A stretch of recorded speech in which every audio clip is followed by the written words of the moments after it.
My mother-in-law didn't raise her voice when she ruined my marriage. She didn't scream, threaten, or insult me.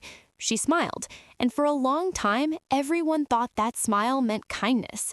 If you've ever felt like you were slowly pushed out of your own life without knowing how it happened, stay with me, because this story doesn't start with hatred, it starts with love.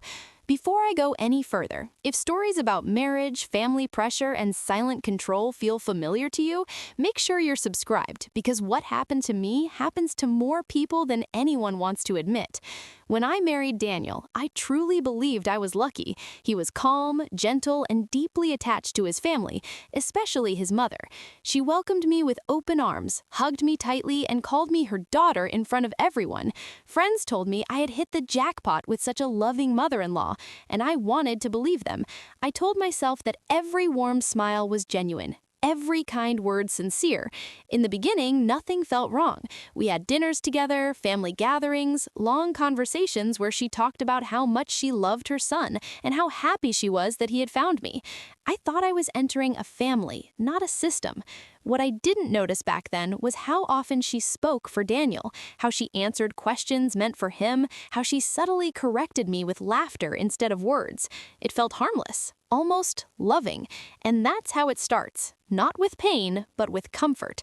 Comfort that slowly teaches you to stay quiet. At first, her involvement felt normal. She called often, asked how Daniel was doing, what we were eating, how our days went. Slowly, those questions turned into opinions. She would suggest what Daniel should wear, what he should eat, how he should rest after work. When I cooked, she would taste the food and smile before saying, "It's good, but Daniel usually likes it a little different." When I cleaned, she would rearrange things while laughing, saying she was only helping. I tried to tell myself it was cultural, that she meant well, that this was what close families looked like. Daniel never saw a problem. Every time I mentioned feeling uncomfortable, he told me she was just trying to be part of our lives, that she missed him, that I should be more understanding. So I tried. I swallowed my feelings, smiled back, and kept quiet. That was the moment she learned something important about me. I would step back to keep the peace, and once she knew that, she stepped forward. She got a key to our house, just in case, she said. She started coming over without calling, sometimes while I was still at work. I would come home to find my kitchen reorganized, my laundry folded differently, my personal space adjusted to her preferences. If I questioned it, she laughed softly and told me not to make a big deal out of nothing. Daniel agreed with her. He said I was too tense, that I should be grateful for the help. Our home slowly stopped feeling like mine. Decisions that used to be between husband and wife somehow included her opinion. What we bought, where we went, how we spent our weekends, everything passed through her filter. She always spoke calmly, gently, never aggressive, never rude. That made it impossible to point at her behavior and say, "This is wrong." There were no sharp edges, only pressure. And pressure, when applied slowly, doesn't feel dangerous until it's already crushing you. I started noticing that Daniel would pause before answering me, as if checking his words against something he had already heard. He would say things like, "My mom thinks this would be better," or "She says we should do it this way." It wasn't a suggestion anymore, it was a standard. When I disagreed, the atmosphere shifted, not into anger, but disappointment, the kind that makes you feel like you failed without knowing the rules. Family dinners became exhausting. She would sit next to Daniel, touch his arm when she spoke, remind him of childhood memories I wasn't part of. I felt like a guest in my own marriage, watching a bond I could never compete with. Still, I stayed quiet. I told myself love meant patience, that marriages go through phases, that things would settle once she felt secure. What I didn't understand was that she never wanted to feel secure. She wanted control, and control doesn't share space. Somewhere along the way, I stopped being Daniel's partner and became his problem. He didn't say it directly, but I could feel it in the way he sighed before conversations, in the way he avoided eye contact when I tried to talk about us. Whenever tension rose, his solution was always the same: silence, distance, and eventually his mother's opinion. He started comparing me without realizing it, talking about how calm his mother was, how understanding she was, how she never made things complicated. I listened to the man I loved describe another woman as everything I was failing to be, and each time it happened, something inside me folded inward. I questioned myself constantly. Maybe I was too emotional. Maybe I expected too much. Maybe marriage was supposed to feel this lonely sometimes. The more I tried to explain my feelings, the more he pulled away. He said I turned everything into drama, that I made him uncomfortable, that being around me felt heavy. Those words hurt, but what hurt more was how familiar they sounded. I had heard them before, spoken gently over dinner, wrapped in concern, always followed by a smile. I realized then that our arguments no longer belonged to us. They had been rehearsed somewhere else before reaching me. The breaking point came quietly, like everything else. One evening, after another long day of pretending everything was fine, I told Daniel I felt invisible in my own marriage. I didn't accuse him, I didn't raise my voice, I just spoke honestly. He listened, nodded, and then said something that changed how I saw him forever. He said maybe I needed to work on myself because his mother had noticed I seemed unhappy lately. In that moment, it became clear that even my pain no longer belonged to me. It had already been interpreted, labeled, and delivered back to me as a flaw. I stopped talking after that, not because I had nothing to say, but because I finally understood it didn't matter. Love can survive many things, but it can't survive being constantly translated by someone who doesn't want it to exist. The house felt colder even when she wasn't there. Her presence lingered in every decision, every silence, every look Daniel avoided. And then, one night, he told me he needed space. He said he was confused, that he felt torn, that maybe we rushed into marriage. I listened without crying, without begging, without fighting. Part of me already knew this wasn't about timing or confusion, it was about permission, and he had already been given it. Daniel left on a Tuesday morning. No shouting, no slammed doors, no dramatic goodbye. He packed a small bag, avoided my eyes, and said he needed time to think. I watched the man I built a life with walk out of our home as if he was stepping away from something temporary, something he could return to once things felt easier. Later that day, his mother called. Her voice was calm, soft, almost comforting. She said she was sorry things had reached this point and that she truly hoped I would find peace. She told me she had only ever wanted what was best for her son and that sometimes love meant letting go. I listened quietly, holding the phone, realizing that she was saying goodbye too, not to me, but to the version of her story where I still existed. In the weeks that followed, Daniel's messages became rare and distant. When he did reach out, his words felt measured, careful, like he was afraid of saying the wrong thing. He told me he felt lighter, less stressed, more himself. He said being apart had helped him think clearly.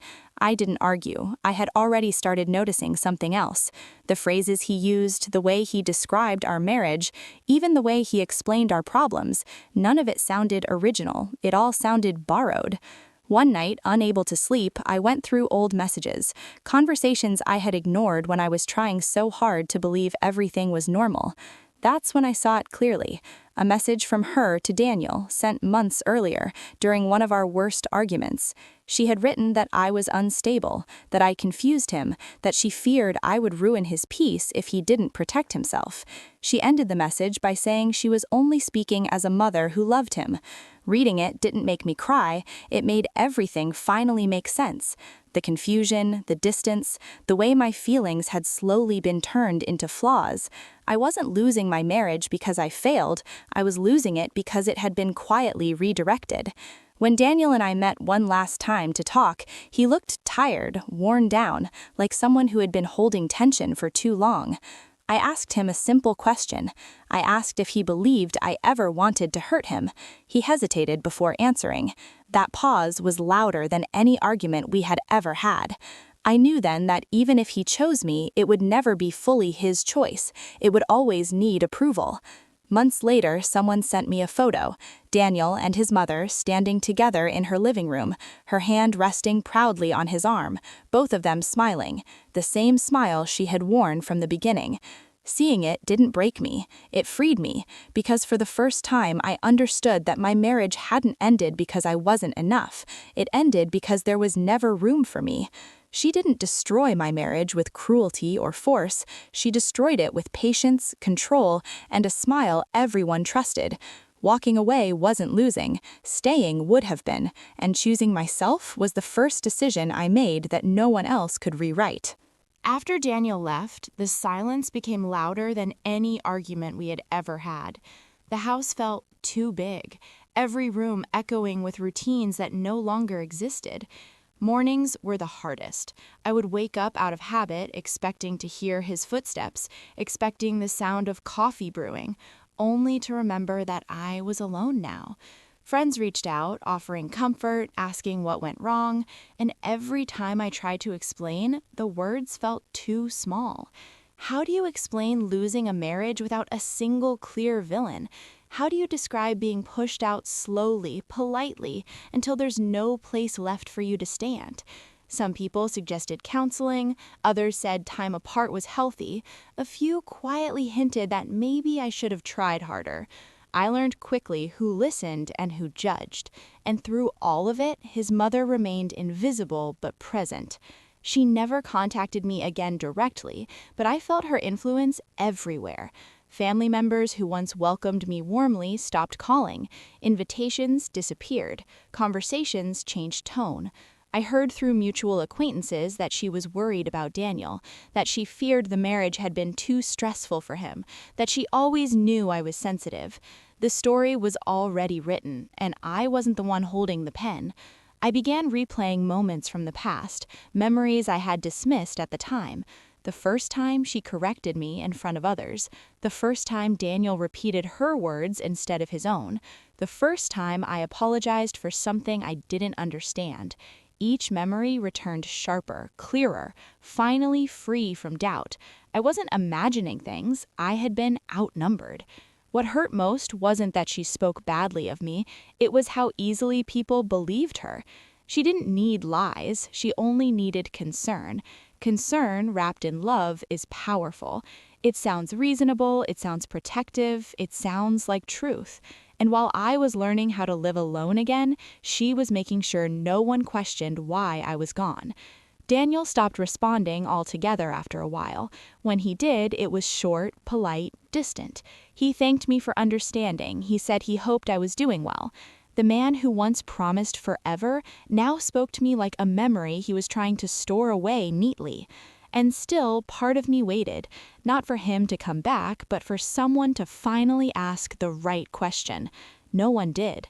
That's when I understood something painful but freeing. Closure doesn't always come from answers. Sometimes it comes from acceptance. Accepting that the truth doesn't need witnesses to be real. Accepting that being misunderstood is better than being controlled. Accepting that walking away is not weakness, it is survival. As the days passed, something strange happened. The pain didn't disappear, but it changed shape. It became quieter, heavier, more reflective. I started remembering things I had pushed aside when I was still trying to make the marriage work. Moments that felt small back then, but now returned with clarity. I remembered the first time Daniel canceled plans with me because his mother suddenly wasn't feeling well, and how guilty he looked when I even hesitated. I remembered how she always framed her needs as emergencies and my needs as inconveniences. I remembered how she praised me when I agreed with her and withdrew warmth the moment I didn't. At the time, I thought it was coincidence. Now I saw a pattern. I began to understand that control doesn't arrive loudly. It trains you slowly. It rewards obedience and punishes resistance until you stop resisting altogether. While I was piecing this together, Daniel was going through his own quiet struggle. I didn't know it then, but I would later hear bits and pieces from mutual friends. He wasn't at peace. Living back under his mother's roof didn't bring comfort. It brought familiarity. And familiarity can feel like safety even when it's not. She took care of him the way she always had, cooking his meals, managing his schedule, asking endless questions disguised as concern. She reminded him of how things used to be before me, before stress, before arguments. Slowly, she rewrote the timeline in his mind, placing herself as stability and me as disruption. He began to doubt not just the marriage, but his own memories. Whenever he felt a moment of guilt, she softened her voice and told him he had done the right thing, that choosing peace wasn't selfish, that some people bring chaos without meaning to. He listened because it was easier than questioning the woman who had shaped his entire emotional world. Meanwhile, I was rebuilding my life in small, unglamorous ways. I learned how to sit with silence instead of fighting it.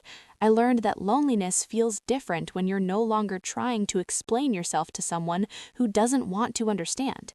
There were nights I cried, not because I missed Daniel, but because I missed the version of myself who believed love would protect her. Slowly, something else surfaced beneath the grief. Anger. Not explosive anger, but steady, grounding anger, the kind that asks questions instead of begging for answers. I realized I had spent years shrinking myself to fit into a space that was never meant to include me, and the more I understood that, the less I wanted to be chosen by someone who needed permission to love me. Daniel reached out once during this time, a short message, polite, careful. He said he hoped I was doing okay and that he appreciated how understanding I had been. Reading it, I felt an unexpected calm. There was no urge to reply quickly, no fear of saying the wrong thing.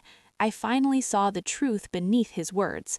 He wasn't reaching out to reconnect, he was reaching out to confirm that he hadn't done anything wrong. And for the first time, I didn't give him that comfort. I replied hours later, briefly, kindly, without emotion. That silence said more than any argument ever could.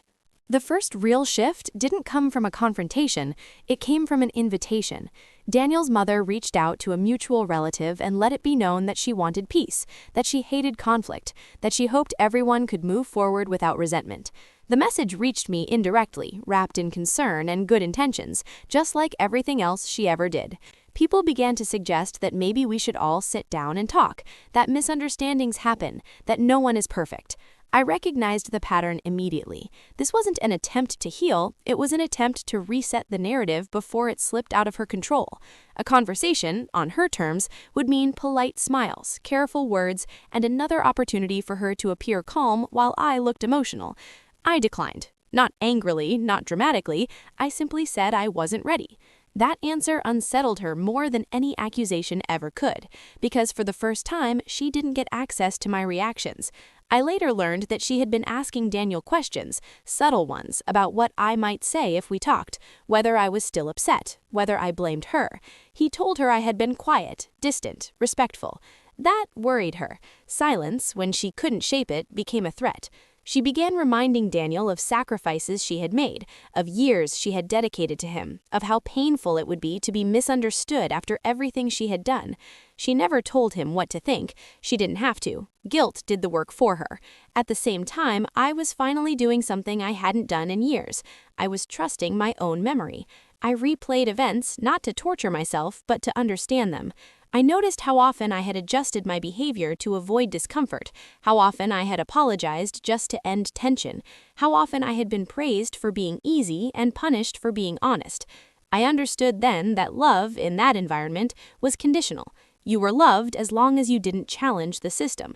That realization hurt, but it also grounded me. I stopped waiting for Daniel to realize anything. I stopped hoping for an apology that would never come. I started building a life that didn't depend on being understood by people who benefited from misunderstanding me. Friends noticed the change. I was quieter, but stronger, less eager to explain, more certain of my boundaries. Daniel felt it too. When we met briefly to exchange paperwork, he looked at me like he was seeing someone unfamiliar. He asked how I was doing. I said I was fine. He hesitated, then said his mother still hoped one day we could all be okay. I smiled politely and said I wished them well. That was the moment he realized he no longer had access to my emotions, and losing that control unsettled him more than losing the marriage. Later, alone, I acknowledged something difficult but freeing. Even if Daniel ever woke up to the truth, it wouldn't change what had already happened. Love that requires permission isn't love, and choosing myself didn't need witnesses, approval, or closure. It only needed honesty. The story wasn't over yet, but I was no longer waiting for someone else to finish it for me. The last time I heard from her, it wasn't directly. It never was. A distant relative mentioned that Daniel's mother had been saying she felt deeply misunderstood, that she never intended to come between us, that she wished I hadn't taken everything so personally. She said she hoped time would soften things and that one day I would see she was only protecting her son. Hearing this didn't trigger anger the way it once would have. It triggered recognition. This was her final move, the one she always relied on when control began to slip, rewriting the ending.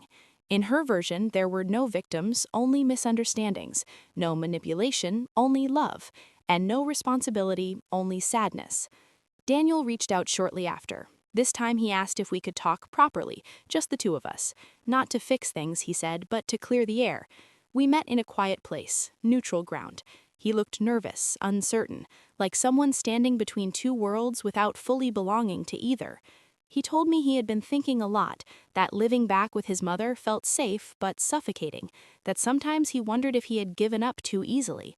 I listened without interrupting. He said he felt torn, guilty, confused. He asked me if I thought things could have been different. I answered honestly. I told him yes, they could have been different, but only if he had chosen to be a husband instead of a son when it mattered. I told him I loved him once, deeply, but love doesn't survive when it's constantly negotiated through a third voice. He didn't argue. He didn't defend her.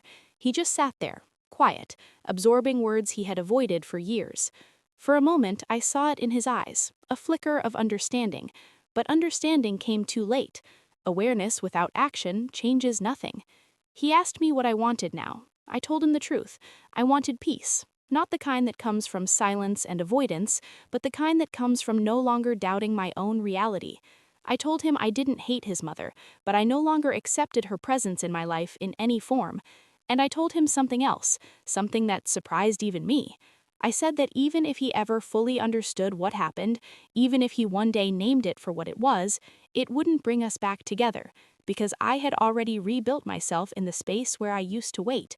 He nodded, slowly, like someone finally recognizing the cost of indecision. We parted without promises, without drama. In the weeks that followed, I heard nothing more from him, and nothing at all from her. And for the first time, the silence felt clean. I moved forward quietly, deliberately, building a life that didn't require constant explanation. Sometimes I think about that smile she always wore, the one that fooled everyone. I don't see it as power anymore. I see it as a mask she needed to maintain control. My strength didn't come from exposing her or changing anyone's mind.